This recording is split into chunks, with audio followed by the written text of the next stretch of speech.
Imagine a 12-year-old girl. Her mother is gone, and her father drops her off at a Catholic convent orphanage and just leaves. No family, no warmth, no one to call her own. She had a roof over her head, but the nuns who ran that place were strict, cold, unforgiving. Every single second of every single day had to be lived by their rules. For this little girl, it felt like a prison. But deep inside that 12-year-old's mind, something was quietly taking shape. A decision. A burning, unshakable decision. She was going to become so wealthy, so powerful, that the world would never be able to abandon her again. And the moment she turned 18, she walked out of that convent, and she never looked back.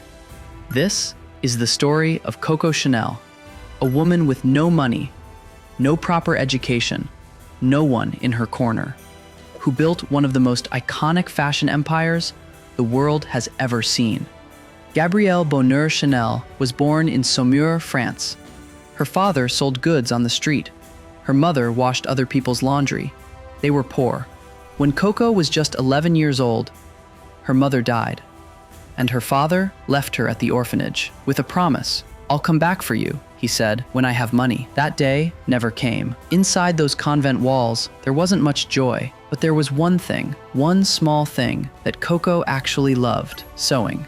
After the day's chores, the girls were made to sew clothes and make hats, and Coco was good at it, better than everyone else. She didn't know it yet, but she had just discovered her superpower. At 18, she packed up and moved to a boarding house in Moulins. By day, she sewed soldiers' uniforms in a small shop, quietly, carefully, sharpening her craft. Then, opportunity knocked. The soldiers at the shop admired her work and her presence. One night, one of them invited her to a music event, and for the first time in her life, Coco Chanel stepped into high society. She watched, she observed, she absorbed everything. Then she noticed something. Anyone could get on that stage and perform. Now, Coco couldn't really sing, but she had something harder to teach: a presence, a confidence, a magnetism. She got up on that stage, and she owned it. The audience loved her. She was offered a part-time performance job on the spot. Days sewing, nights performing, and slowly, the right people started to notice her. One of them was a wealthy millionaire named Etienne Balsan. He pursued her,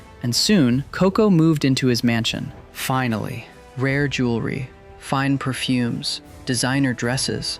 Everything she had dreamed of as a little girl was right there. But Coco noticed something. These designer dresses, the ones made by the most famous names in fashion, were awful to wear.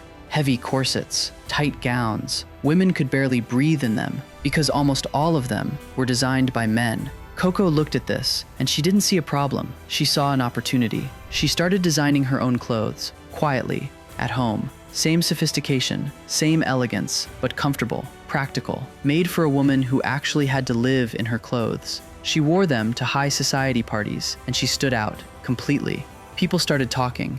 Coco tried to convince Balsan to invest in her, but he saw her as a companion, not a business partner. Coco didn't want to just be someone's companion. She wanted her own name, her own legacy. Then, Arthur Capel walked into her life. Capel was Balsan's friend, an intelligent, ambitious, wealthy English businessman, and he believed in Coco, truly believed in her. Coco was 26 when she left Balsan and moved to Paris with Arthur.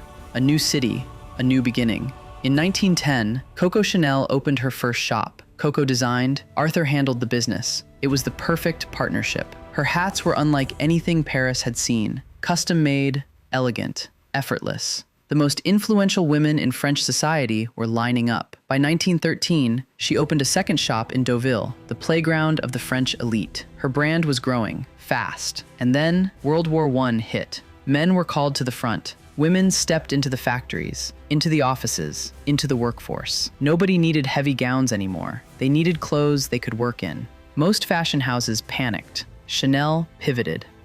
She redesigned her entire lineup. Jersey fabric, comfortable, practical, stylish. Everything the modern woman needed right now. The war that destroyed other brands launched Chanel into a whole new level. But just as everything was going right, her personal world started falling apart. In 1918, Arthur Capel sat her down and told her something that shattered her. He He could never marry her. He was part of the British aristocracy. She was an orphan, and in the high society of that era, that gap was considered uncrossable. He married another woman, but his connection with Coco quietly continued. Arthur was the only person in the entire world that Coco could truly call her own. And then in 1919, he died in a car accident, just like that.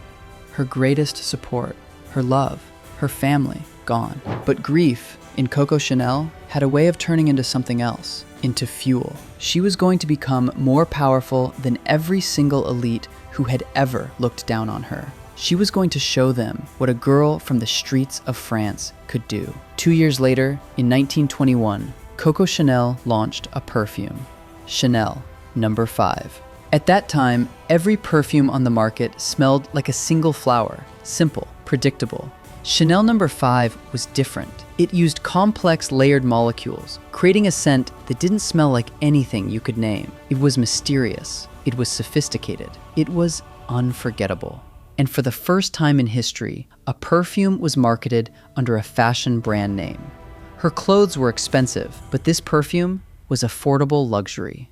Now, even middle-class women could own a piece of Chanel. The brand exploded. By 1930, multiple boutiques across Paris, over 4,000 employees. Hollywood was calling. Coco Chanel was designing costumes for film stars. She had done it. She had really, truly done it. But then, World War II. Germany occupied Paris. Businesses collapsed. The city lived in fear. And Coco Chanel made choices during this time that would haunt her forever. She claimed she had fled to Switzerland, but records show she stayed in Paris, at the very hotel that served as Nazi headquarters. Investigators alleged she used her network and charm to protect her business interests during the occupation. When the war ended and the truth came out, France turned on her. She shut everything down and disappeared to Switzerland for 10 years. 10 long years. But she was watching, always watching. From exile, she observed the fashion world's shift. Christian Dior was now dominating, with tight corsets, heavy skirts, and restrictive silhouettes. And Coco Chanel felt the same thing she had felt decades before. This is wrong. Women deserve better. At 71 years old, she came back. Her competitors laughed. They said her time was over. Then she launched her new collection. Soft tweed, collarless jackets, straight skirts, effortless, elegant, free. The world went crazy for it. By the late 1950s and 60s, a Chanel suit was the status symbol. Politicians' wives wore it. Celebrities wore it. Royalty wore it. She had come back from nothing and won again. Even into her 80s, she showed up to the studio every single day, designing, creating, pushing forward. In 1971, at the age of 87, Coco Chanel passed away. Today, the House of Chanel generates between $17 and $20 billion in revenue every single year. But more than the money, more than the empire, what Coco Chanel left behind was a reminder that where you start does not determine where you end. No money, no family, no safety net, no second chances handed to her. Just a decision made by a 12-year-old girl alone in a convent that she was going to make something of herself, no matter what. And she did.